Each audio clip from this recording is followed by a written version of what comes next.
안녕하십니까. 저는 2024학년도 임용 합격 수기 발표를 하러 온 승현쌤 수강생입니다. 이제 저의 합격 수기가 여러분에게 조금이나마 도움이 되기를 바라며 수기 발표 시작하도록 하겠습니다. 우선 먼저 저에 대해서 짧게 소개를 해드리겠습니다.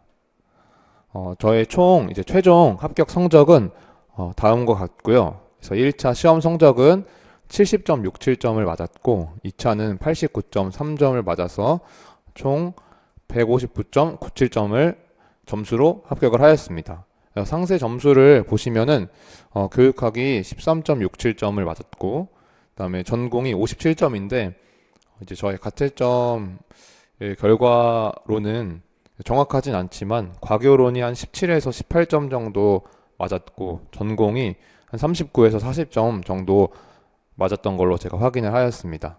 그리고 2차 점수는 수업 실현은 26.13, 수업 나눔은 24.5, 그리고 개별 면접이 38.67로 다음과 같은 성적이 나왔습니다. 이후에 이제 나오는 합격 수기에서 이러한 성적들을 좀 참고해서 여러분들에게 필요한 내용들을 이제 가져가시면 될 것 같습니다. 또 이제 저의 상황에 대해서 먼저 소개를 드리겠습니다. 그러면 이제 다음과 같은 상황에서 저와 비슷한 이제 상황에 있으신 분들은 좀 도움이 될 것 같아서 먼저 말씀을 드리자면, 우선 저는 사범대를 나온 것이 아니고 교직 이수를 한 상태로 이제 임용 준비를 시작을 하였습니다. 그래서 다른 이제 사범대 나오신 임용 준비하시는 분들보다 상대적으로 정보가 조금 부족한 부분들이 있었고, 그로 인해서 교육학이라던가 특히 과교론 관련해서 좀 지식이 좀 부족했다라고 생각이 됩니다. 그리고 다음으로는 이제 아무래도 노량진에 또 통학하시는 분들이 많을 텐데, 노량진에 사시는 분들도 계시겠지만 저도 이제 2시간 거리를 좀 통학을 하면서 승현쌤 직강이라던가 이제 이런저런 수업을 들으러 다녔고, 이제 마지막으로는 제가 이제 공부에 대한 집중력이 좀 떨어져서 평균 공부 시간은 그렇게 이제 높지는 않았습니다. 그래서 여러분들이 흔히 생각하시는 하루 평균 몇 시간 공부를 한다 이렇다기보다는 그냥 다른 거에 조금 더 초점을 맞춰서 이제 합격 수기에 좀 발표를 하겠고, 그다음에 말씀드리고 싶은 것이 아까 앞선 것처럼 제가 교육학이나 과교론의 성적이 사실 그렇게 좋지는 않아요. 그리고 또 뒤에 보면 아시겠지만 전공도 이제 그 공부해오는 과정에서 성적이 그렇게 좋지 못했고, 그렇기 때문에 여러분들이 제가 막 이렇게 공부해라 저렇게 공부해라 이런 말씀을 드리는 것보다는 조금 더 일반적인 내용들로 저의 특별한 공부법이나 이런 게 아니라 어떤 마음가짐과 그런 것들로 공부해왔는지를 조금 더 포커스를 맞춰서 말씀드리도록 하겠습니다. 그럼 먼저 1차 준비해서 교육학과 관련된 내용들을 말씀드리도록 하겠습니다. 제가 이번 시험에는 13.67로 낮은 점수를 받았는데 작년 시험에서는 18점이어서 조금 그래도 괜찮게 봤거든요. 그래서 참고해서 필요하신 부분들 가져가시면 될 것 같습니다. 우선 먼저 저는 교육학 공부할 때 좀 말씀드리고 싶은 점은 이제 1, 2월 시간을 좀 충분히 활용하라 이렇게 말씀을 드리고 싶습니다. 사실 이제 물리 전공이신 분들이 특히 이제 초반부에 교육학과 과교론을 이제 좀 소홀히 하시는 경우가 많은 것 같아요. 주변에 둘러보면. 근데 저희가 이제 승현쌤 커리를 보면 아시겠지만 초반부가 상대적으로 시간이 좀 여유롭고, 그리고 후반부가 좀 빠듯한 경향이 있거든요. 그래서 이제 1, 2월 시간을 충분히 활용하셔서 그때 미리미리 교육학과 과교론을 시작해 두고 이론을 먼저 들어두는 거를 추천드립니다. 그리고 두 번째로는 중간에 이제 쉬는 시간이 없이 꾸준히 공부하는 것을 좀 추천드립니다. 그래서 우리가 준비하다 보면은 이제 예를 들어서 1월, 2월에 시작했다고 하면은 또 막 3월, 4월에는 교육학을 또 놓고 있다가 다시 5, 6월에 시작하거나 아니면 아예 중간에 쭉 놓고 있다가 이제 7, 8월 가서 시작하거나 그런 경우도 있는데요. 그렇게 하면은 저희가 좀 교육학이란 것도 좀 흐름이 중요하기 때문에 그런 식으로 하지 말고 이제 짧은 시간이더라도 계속해서 교육학 공부를 멈추지 않고 꾸준히 공부하는 것을 추천드리고 싶습니다. 그럼 다음으로는 좀 다양한 방법으로 인출 연습하는 거를 좀 추천드리고 싶은데요. 저는 이제 이선화 쌤 강의를 들었었는데, 이선화 쌤 강의에 보면은 뭐 이제 구조화라든지 아니면 빈칸 인출이라든지 아니면 이제 후반부 가면은 구조 인출이라든지 여러 가지 방법으로 저희가 인출 연습을 하게 됩니다. 그런 식으로 인출 연습을 하니까 훨씬 기억에도 쉽게 남을 수 있었고, 그냥 단순히 무작정 외우는 것보다 다양한 방법으로 외우는 게 도움이 많이 되었던 것 같습니다. 또 추가적으로는 이제 인출이 사실 많이 어렵잖아요. 우리가 초반부엔 특히 더. 근데 내가 무조건 이거를 정답을 맞추는 것보다 그 인출을 하려고 생각해야 되는 과정이 되게 중요하다고 이선화 쌤이 말씀해 주셔서 그러한 부분들을 참고하셔서 인출 연습하시면은 도움이 될 것 같습니다. 그리고 마지막으로는 이 의미를 생각하며 공부하기라고 넣었는데, 이건 제가 어떤 의미냐면, 우리가 교육학에서 정말 많은 이론들을 이제 배우게 되는데 그 이론들이 실제로 교육 현장에 뭐 어떻게 적용될까, 아니면 뭐 비슷한 상황에서 어떠한 그 뉘앙스로 적용이 될까, 아니면 내가 이거를 이제 만약 교사가 돼서 해보게 된다면 어떠한 식으로 적용해 볼까를 좀 생각을 하면서 수업을 듣는다면은 이제 이해도 훨씬 쉽게 되고 기억에도 오래 남고, 또한 이제 최근에 막 교육학 또 트렌드가 단순한 인출보다는 조금 더 이제 많이 숨겨두고 그러한 경향이기 때문에 그러한 상황을 분석할 때 많은 도움이 될 것 같습니다. 네, 다음은 과학교육론입니다. 과학교육론도 제가 그렇게 높은 점수를 받지는 못했는데 필요한 부분들 여러분께서 가져가시면 될 것 같습니다. 과교론도 마찬가지로 이제 1, 2월에 시간을 충분히 활용하는 거를 추천을 드립니다. 그래서 앞서 교육학과 마찬가지로 또 이제 과교론도 꾸준히 공부하는 것을 추천드리고요.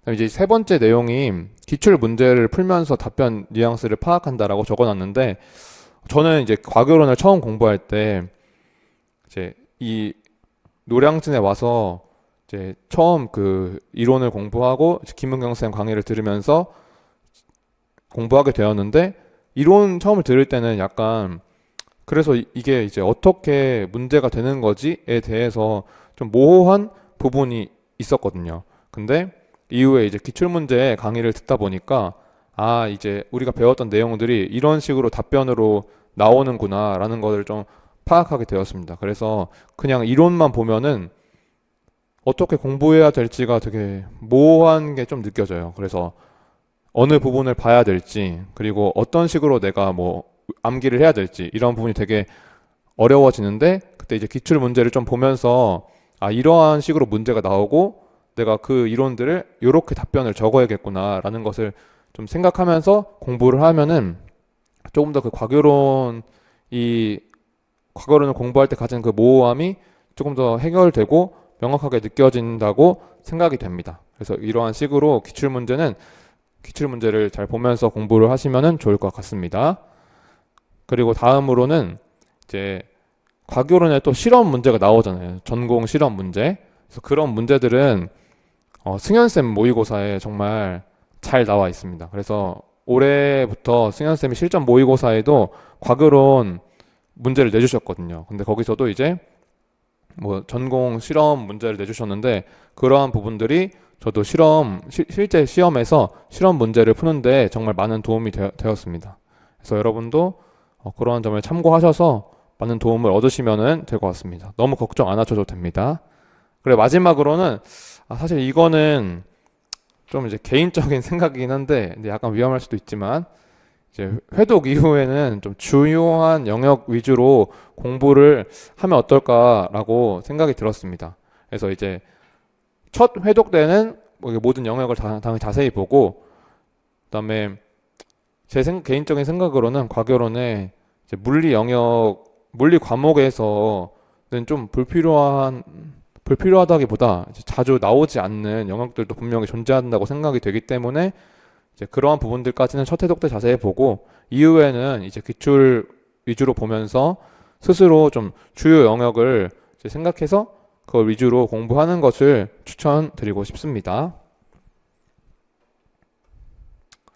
네, 그리고 이제 세 번째로 전공 물리와 관련된 내용입니다. 전공 물리는 전 첫 번째로는 일단 무조건 복습 위주로 공부를 해라 이렇게 추천을 드리고 싶습니다. 이게 승현쌤이 항상 하시는 말씀인데 저는 승현쌤이 주신 문제로도 충분히 합격을 할 수 있다라고 생각을 하기 때문에 그 주어진 문제들을 100% 소화하는 것에 학습에 초점을 맞추는 것이 중요하다고 생각이 됩니다. 그래서 이제 처음에 또 이론 강의 들을 때는 약간 강의마다 문제가 그렇게 많이 나오진 않아서 불안해하거나 아니면 조금 더 문제를 보고 싶거나 그럴 수 있는데 너무 불안해하지 마시고 그 문제들을 이제 100% 소화하고 복습하는 것이 중요하다라고 생각이 듭니다. 그리고 두 번째로는 이제 그러니까 첫 번째에서 또 한 가지 더 말씀드리자면은 복습이 그때그때 이제 바로바로 이루어지는 것이 중요하다라고 생각이 듭니다. 그래서 뭐 오늘 배운 강의들을 내가 복습하는 거를 좀 미루거나 하루 이틀 미루거나 이렇게 하지 말고 당일에 딱 복습을 하고 그 다음 날에도 또 복습을 하고 이런 식으로 계속해서 바로바로 복습하는 것이 중요하다 이렇게 말씀을 드리고 싶습니다. 두 번째로는 이제 오프닝 연습하기입니다.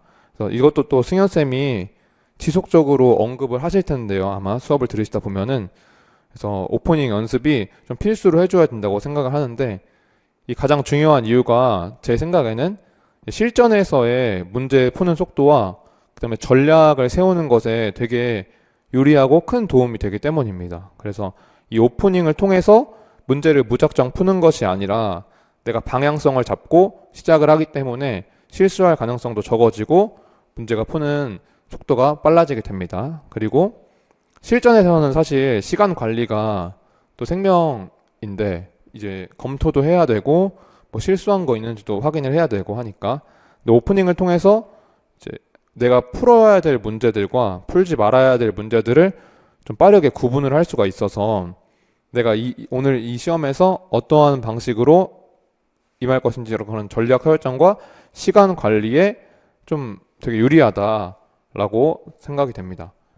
근데 처음에 공부를 하다 보면은 오프닝 연습을 어떻게 해야 될지에 대해서 감을 못 잡을 수가 있다고 생각이 듭니다. 저도 근데 그랬는데 제가 근데 정확히 이해를 했는지 사실 잘 모르겠지만 저는 어떤 방향으로 이해를 했냐면은 이제 먼저 지문과 함께 그 문제 상황을 좀 분석을 해보고 이 문제가 어떤 파트의 문제이고 어떤 방식 혹은 뭐 공식인지를 먼저 그려본 다음에 내가 어떻게 이 문제를 풀어야 될지를 미리 이제 대략적인 그 개요를 한번 그려보는 그런 연습을 해보는 걸로 저는 이해를 했습니다. 그래서 그런 식으로 연습을 했고요.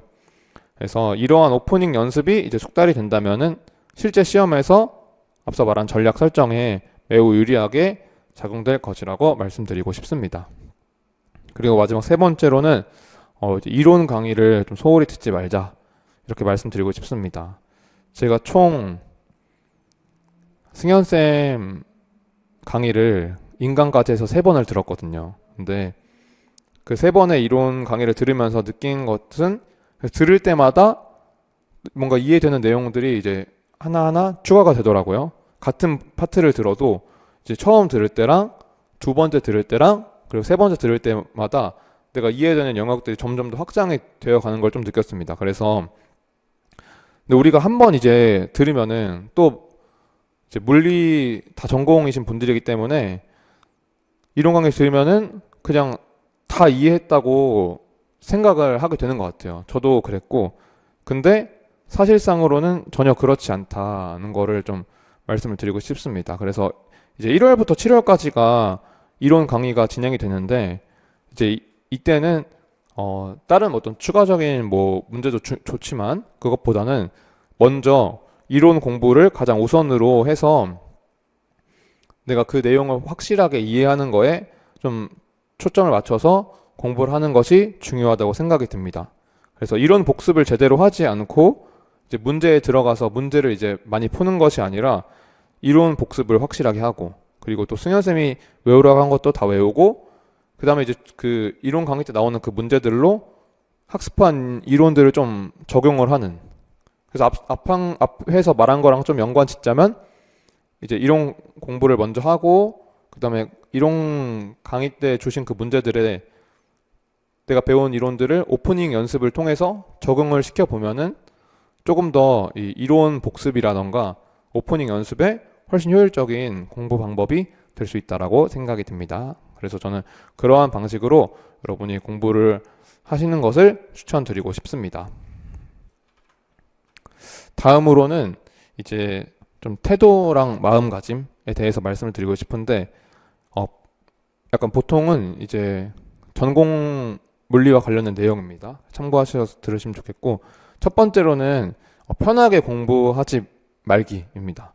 그래서 보통 우리가 1년의 기간을 한 사이클로 공부를 하게 되는데, 이제 물론 또 여러 번 준비를 하고 계신 분들도 계실 거고, 근데 이제 어쨌든 긴 시간을 공부하게 되면은 우리의 몸이 자연스럽게 편하게 공부를 하고 싶어 합니다.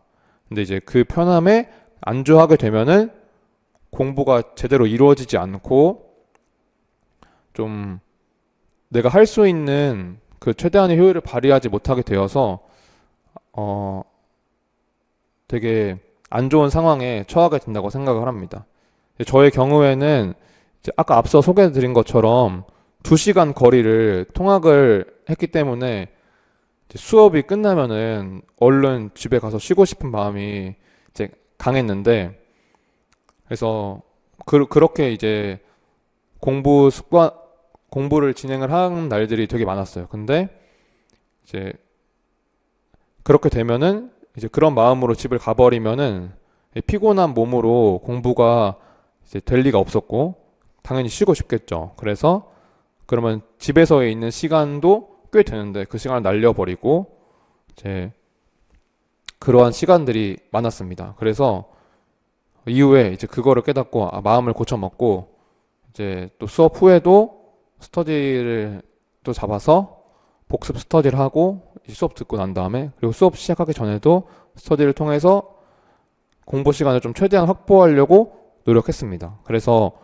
노량진에서의 어떤 시간들을 최대한 효율적으로 사용하려고 노력을 했습니다. 그래서 말씀드리고 싶은 것은 내가 지금 하는 공부 패턴과 공부 방식이 정말로 효율적이고 최선을 다하는 것인지를 계속해서 스스로 점검을 하는 그런 시간들이 필요하다고 생각이 됩니다. 그래서 이게 내가 정말로 열심히 공부를 하고 있는 건가, 아니면은 내가 좀 편하게 공부하기 위해서 이런 방법을 선택한 건지를 조금 생각해서 점검을 하셨으면 좋겠습니다. 그래서 합격을 위한 공부는 이제 힘들 수밖에 없으니까 그 점을 항상 기억하시면서 공부하시면 좋을 것 같습니다. 두 번째로는 이제 스터디 이용하기입니다. 그래서 저는 근데 스터디를 무조건 하라는 이야기는 절대 아니고요. 사람에 맞게, 상황에 맞게 자기가 스터디가 불편하다, 이제 자신한테 안 맞다 싶으면 당연히 안 하셔도 되지만, 저의 경우에는 혼자서 공부를 하게 되면은 좀 공부에 집중을 하기가 어려웠고, 자꾸 이제 다른 생각이나 아니면 뭐 막 휴대폰이나 뭐 여러 가지 이제 주변에 뭐 정신을 뺏길 거 많으니까 그러한 것들에 이제 정신을 빼앗겨서 공부를 제대로 진행하지 못하는 날들이 많았거든요. 그래서 이제 좀 여러 가지 스터디를 신청을 했고 거기서 많은 도움을 받았습니다. 그래서 여러분들도 자신의 좀 성향을 파악을 하시고 스터디에 도움이 충분히 되니까 스터디를 신청하셔서 도움을 많이 받았으면 좋겠습니다.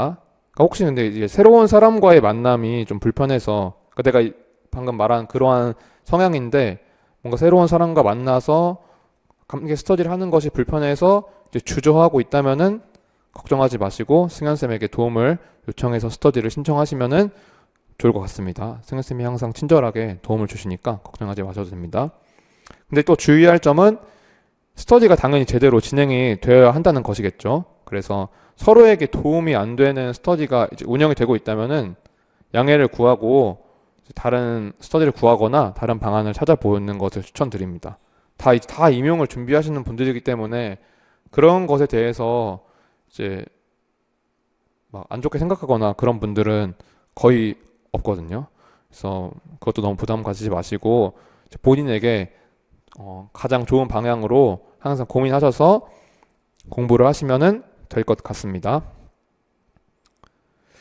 그리고 이제 추천하는 스터디 저는 방식은 저는 이제 아까 앞서 말씀드렸던 것처럼 무조건 이제 복습 스터디가 추천을 드립니다. 그래서 개인적으로는 뭔가 추가적으로 새로운 문제를 풀거나 그러한 방식의 스터디는 약간 비효율적이라는 생각이 많이 들어서 승현 쌤이 주신 문제를 충분히 복습을 하는 것도 이제 그게 저는 가장 중요하다고 생각을 했기 때문에 이제 승현 쌤이 계속 하시는 말씀 중에 이제 복습이 이골이 날 때가 시작이다 이런 말씀 많이 하시거든요. 그래서 한 번, 두 번으로는 사실 복습이 제대로 안 되니까 여러분들이 그 스터디로도 복습을 하시고 또 개인적으로도 하시고 또 하시고 또 하시고 그렇게 해서 공부를 하시면은 좋을 것 같습니다.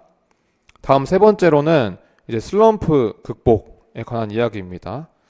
저의 경우에는 사실 이제 돌이켜 보면은 7월에서 8월 즈음에 슬럼프가 온 것 같아요. 그래서 공부에 좀 집중하지 못하는 기간이 그때 있었던 것 같습니다.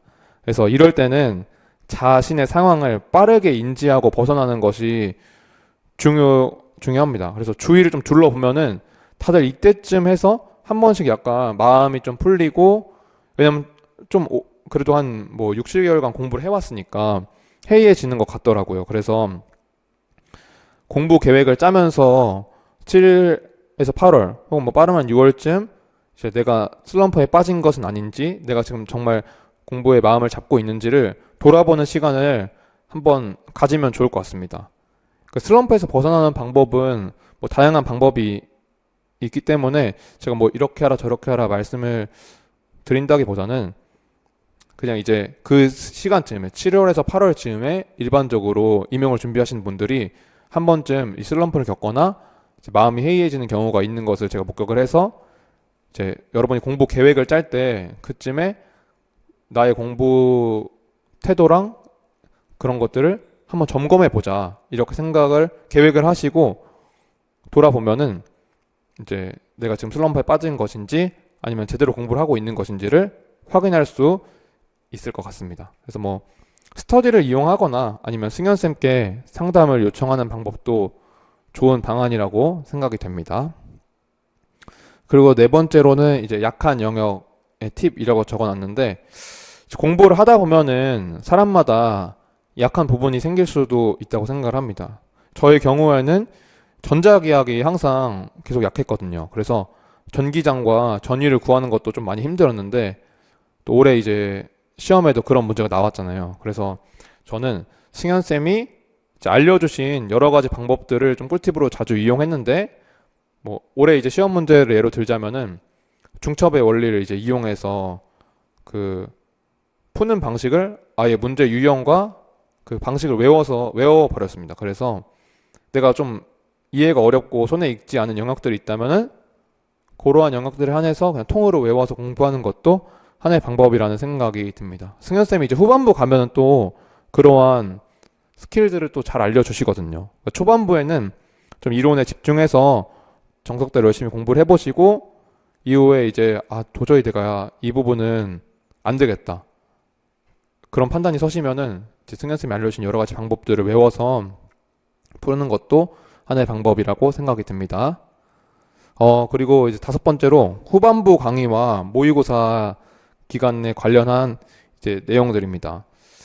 이제 이론 강의 이유가 보통 이제 후반부 강의라고 이야기를 하는데, 승현쌤 커리를 좀 쭉 보시게 되면은 후반부 강의부터 그러니까 이론 강의가 끝난 시점부터 문제의 양이 거의 뭐 한 2배 가까이 늘어나거든요. 이론 강의 때보다.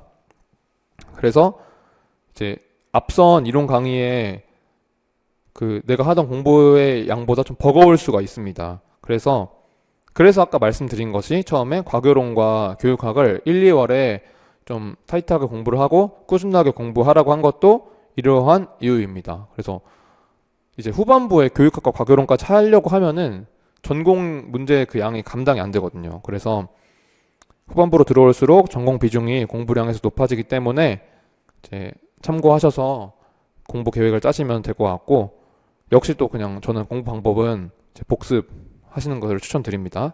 그래서 받은 문제들을 이제 오프닝 분석을 확실하게 하고, 이제 앞에서 이론 강의 때 오프닝 연습을 착실하게 하셨으면은 후반부 문제들 때는 좀 속도가 많이 빨라지기 때문에 이제 그렇게 해서 이론과 문제들을 연결짓도록 노력을 하시는 걸 추천드립니다. 그래서 특히 이제 후반부 뭐 실전 문풀이나 기출 동영 이런 걸 푸시다 보면은 제대로 복습이 안 될 때가 정말 많거든요. 왜냐면 문제 양이 거의 2배 가까이 늘어나기 때문에 이론 강의 때는 이제 뭐 막 미니 테스트랑 월간 테스트 이런 것도 쉽게 복습을 할 수 있었는데, 그래서 이제 뭐 다 잘 풀 수 있었는데, 이때부터는 이제 문제 양이 많아지니까 내가 모든 문제를 100% 이해하지 못할 때가 또 있어요. 그러니까 그렇게 되지 않도록 이제 철저하게 복습을 해서 2번, 3번, 4번, 이제 여러 번 계속해서 복습을 하셔서 문제를 100% 자기 걸로 만드시는 것을 추천드립니다. 그리고 모의고사는 이제 다음 사진을 보면은, 저는 사실 아까 처음에 말씀드렸던 것처럼 그 임용을 준비하는 기간 동안 성적이 그렇게 좋지 못했습니다. 그래서 보시면 아시겠지만 이게 그 마지막 모의고사 성적이거든요. 그래서 이걸 보고 이 성적을 받고 나서는 그 바로 시험이었어요. 그래서 노량진에도 안 오고 그 2주간의 그 약간 텀이 있는데 혼자만의 공부를 해야 되는 그런 시간, 그때 이제 이런 성적을 받았거든요. 그래서 보시면 여기 그때 직강으로 모의고사를 신청하러 왔던 사람이 69명. 근데 그중에 제가 49등을 했습니다. 충격적인 등수죠. 그래서 여기 이제 뭐 승현쌤이 이제 영역별로 점수 분포들을 나타내는데 초라한 성적이었고, 여기는 이제 제가 그러니까 6월 모의고사부터 해서 실전 모고 통합 모고까지의 이제 성적 추이입니다. 평균 점수와 이제 나의 점수. 그래서 보면은 평균에서 벗어나질 않아요. 그래서 가장 높았을 때가 제가 뭐 있던 것 같은데, 제가 제일 높은 성적을 받았을 때 등수가 23등이었나? 그리고 뭐 거기서 이제 40등 대, 20등 대, 40등 대 사이를 왔다 갔다 많이 했고, 마지막에 이제 49등을 했는데, 그러니까 여러분이 이제 실전 모의고사와 통합 모의고사를 진행하게 되면은 이제 나의 성적이 적나라하게 드러나게 되거든요. 그래서 이때 많이 막 이제 좌절도 하시고 불안해하시고 그러는 것 같습니다. 근데 전혀 그럴 필요가 없다는 것을 말씀드리고 싶습니다. 저의 성적을 보시면 알겠지만 저도 모의고사의 성적이 그렇게 좋지 못했는데 결국 최종 합격을 할 수 있었거든요. 그래서 물론 모의고사의 성적도 중요하고 나의 실력을 확인하는 시간인 것도 맞지만, 제 생각에는 그보다 더욱 중요하게 생각해야 되는 것이 모의고사조차도 우리가 이제 배우는 시간이고 학습하는 시간이라는 것이라고 생각이 됩니다. 그래서 내가 모의고사를 못 봤다고 거기서 이제 실망하거나 이제 불안해하거나 좌절하지 말고, 그러면은 내가 틀린 문제들을 다시 배우면 되는 거니까 그러한 마음가짐으로 계속해서 복습을 하고, 이제 모의고사 문제를 또 복습하고, 다시 내가 부족한 영역들을 찾아서 그 부분들을 다시금 돌아보고, 그러한 방식으로 모의고사의 기간도 되게 효율적으로 그 사용을 하시는 것이 굉장히 중요합니다. 특히 이제 또 승현쌤 강의 같은 경우에는 이제 모의고사 문제들에도 다양한 문제들을 많이 넣어주시고, 이제 새로운 것들도 모의고사 때도 많이 알려주시거든요. 그래서 여러분들이 이제 성적이 낮다고 해서 전혀 그렇게 생각할 것이 아니다.